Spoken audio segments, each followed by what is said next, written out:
Ini hewan ya, kalau jadi HP semua fiturnya di-downloadin. Ini dia platypus.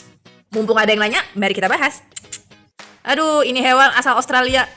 Australia lagi, Australia lagi. Nah, sebenarnya gue tahu platypus itu tuh dari kartun Phineas and Ferb kalau kalian nonton, yang dimana si platypusnya tuh namanya Perry yang bekerja sebagai seorang agen rahasia. Tapi jujur ya, gue nggak paham kenapa ada hewan modelan begini ya. Nih, lihat dari fisiknya aja ya. Itu tuh kayak menurut gue kayak tempelan gitu loh. Mulutnya kayak bebek, badannya kayak berang-berang.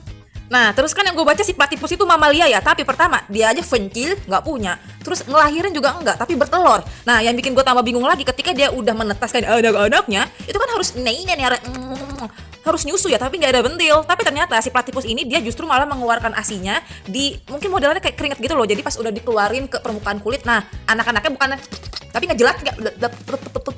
Udah cukup? Belum. Jadi si platypus ini juga dari gennya campur aduk juga gitu loh, acak adul gua rasa. Jadi yang gue baca-baca, sistem kromosom sama Zix-nya si platypus itu justru malah ada kesamaan kayak reptil dan juga burung.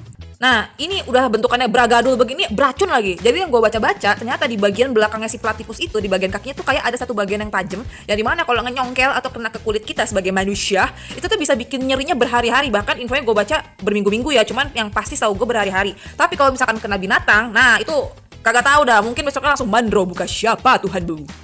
Tapi satu hal yang bikin gue agak melongo soal platypus adalah ketika dia punya kemampuan untuk memantulkan sinar cahaya UV. Jadi kalau misalkan kita ngeliat si platypus ini di area yang gelap, itu dia badannya bisa nyala cuy, mantulin cahaya.